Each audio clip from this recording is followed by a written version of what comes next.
Oh, this Netflix series, what is going to be in it? This is about... Do you want me to be nice, Jeremy? Well, yes, of course. Yeah, go on. So Harry and Meghan are going to have a show on Netflix, and it turns out they've already recorded a lot of it. Well, look, all I'm going to say about this is Harry and Meghan, when they said they were leaving the UK and quitting the royal family, were all about privacy and protecting their young child. Now it turns out, according to this quite extraordinary report, that during all of these historic times, you know, the Sandringham Summit, when Archie was born, their big split from the royal family, they were actually secretly recording their own footage, which helped them secure this mega bucks deal with Netflix.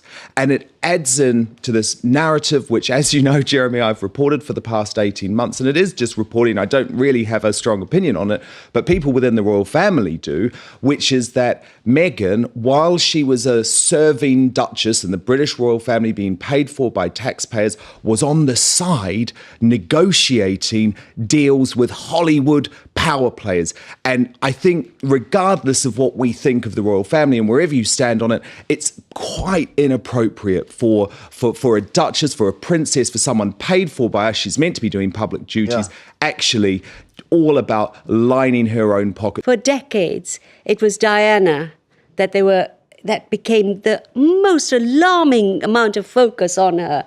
Now, every day, every week, they're it's putting Meghan. the focus on themselves. Come on, please, for a single second, can we just bring some perspective to this? We are not writing about them. We're not filming them. They are invading their own privacy. Why do you not leave her alone? She's not taking our money anymore. No, but leave her. If she does a series where she is at the centre of it with Harry, then she is asking for attention. There's no question about that. Now, what happens then? Dan writes a piece that she doesn't like, and then she says, I don't want that kind of attention.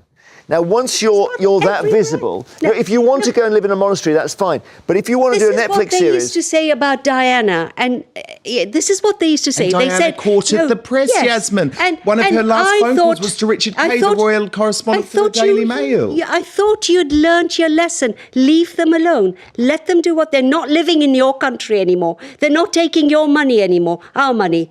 Leave them alone. Is he allowed to review their Netflix show? Under your rules. Do that. You're allowed to review it. So you don't believe that serving members of the British family or who retain their titles, because Yasmin, remember, that's the key point that I've made and Piers Morgan has made it too, and I'm sure you disagree with it. If they were prepared to say we will no longer have our titles, they renounce their titles, that is something they could do, then we'll treat them like any other Hollywood celebrity. But at the moment, Yasmin, they are wading in to the US election. They are backing Joe Biden over Donald Trump. It's highly inappropriate. It's causing embarrassment to the Queen. You're just getting at them. And you know what? Instead of this is coming from people within the royal family, Yasmin. How many times, let me ask you, Dan, on your show, have you given this much time to Prince Andrew and his dodgy dealings? Yasmin, I will answer that, and please give me a chance to answer that, because this is something that makes me very, very angry. Comes up a lot. Without journalism from people like me, Yasmin, and by the way, my old newspaper, which I know you hate, the News of the World, we were actually I haven't said a word about we were actually the newspaper that exposed the friendship between Prince Andrew and Jeffrey Epstein. And I'll tell you, It was Mail on Sunday, wasn't it? No. They revealed the picture between Virginia Jeffrey and Prince Andrew. That picture of Jeffrey Epstein walking in the park, Central Park, with Prince Andrew was revealed by the News of the World. No one even knew about the friendship at that point. And I've covered the royals, Yasmin, for a decade. And I have spent far more time covering Prince Andrew. Well, you mentioned Andrew. I wasn't talking about Epstein. I was talking about his dodgy trade dealings and business dealings with some of the most corrupt people in the world. How many times does the media cover that? Andrew's been sacked. The bigger issue with Andrew is the accusations of what was going on with... Pick on Meghan all the time. Can I just mention, just every time we do... Credits to Jeremy Vine and the debate that inspired this discussion.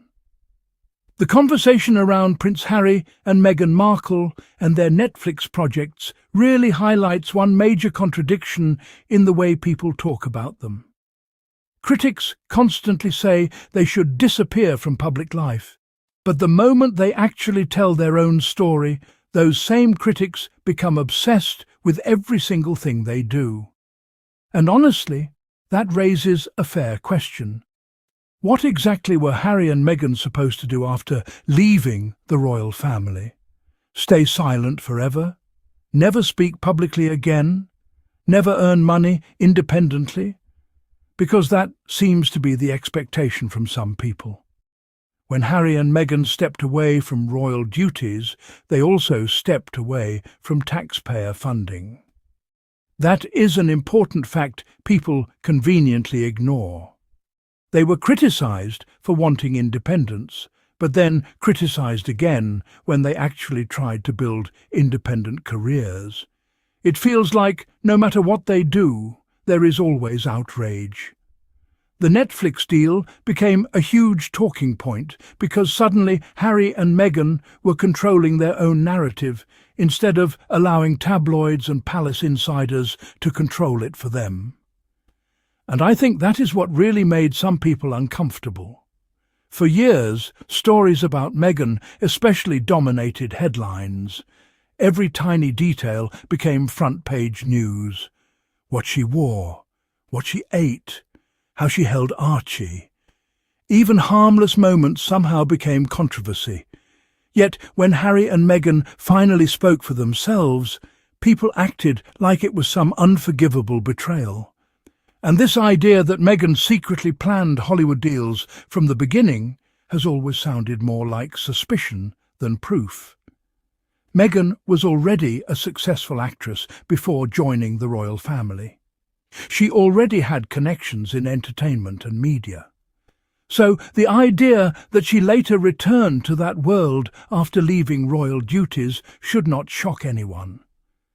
What people often forget is that Harry and Meghan originally said they wanted a different role within the institution, not total exile.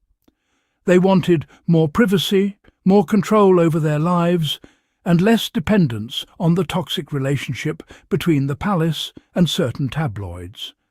But instead of compromise, the situation escalated into a complete split. One of the most interesting parts of this debate is how often Meghan becomes the sole target of criticism. Harry himself made the decisions. Harry spoke publicly. Harry participated in interviews. Harry signed the Netflix deal, too. Yet Meghan is usually portrayed as the mastermind behind everything, while Harry is treated almost like he has no agency at all. That double standard says a lot, and honestly, some of the criticism aimed at Meghan sounds eerily familiar to what happened to Princess Diana decades ago. Diana was also accused of courting publicity. She was criticised for speaking publicly. She was blamed for challenging the institution. Yet after her death, many people admitted the media treatment she endured was deeply harmful. Harry clearly sees those parallels himself. That is one reason he is so protective of Meghan. He has openly said he feared history repeating itself. Whether people agree with him or not, that fear is understandable, considering what happened to his mother. Another thing worth pointing out is that Harry and Meghan are not even living in Britain anymore, yet British media coverage around them remains relentless. Every interview becomes global news. Every appearance trends online. Entire television debates revolve around them constantly. If people truly wanted them ignored, the media would stop making them headline material every single week. And there is another contradiction here. Critics say Harry and Meghan crave attention, but at the same time, those same critics spend hours discussing them on television, writing columns about them, and analysing every move they make. The obsession goes both ways. The reality is that Harry and Meghan's story resonates with millions of people because it touches on universal themes: family conflict, mental health, racism, media pressure, wanting to protect your children, wanting to leave a toxic environment. These are things ordinary people understand emotionally. That is also why younger audiences often connect more strongly with Harry and Meghan than with the traditional monarchy. They speak openly about struggles instead of pretending everything is perfect. They feel more modern and relatable to many people watching around the world. And despite all the controversy, they continue to do meaningful work. Prince Harry continues supporting veterans through the Invictus Games Foundation. Meghan continues focusing on women's empowerment, mental health and charitable causes. But those efforts are often drowned out by non-stop drama coverage because outrage generates clicks. The criticism about titles is another interesting point. People argue that Harry and Meghan should give up their royal titles if they want independent lives. But royal titles are part of Harry's identity from birth. He did not choose to be born into the monarchy, and the institution itself has never formally removed those titles. At the end of the day, Harry and Meghan are not asking everybody to like them. They are simply choosing to live life on their own terms. They chose California. They chose independence. They chose to speak openly instead of staying silent. And for some people, that honesty is refreshing. What really stands out in all these debates is that no matter how much criticism comes their way, people remain fascinated by them. That level of global attention does not happen by accident. It happens because Prince Harry and Meghan Markle have become symbols of something much bigger than royal gossip. They represent a clash between tradition and change, between institutional loyalty and personal freedom, between silence and speaking out. And whether people support them or not, their story continues to dominate conversations around the monarchy in a way very few royals ever have.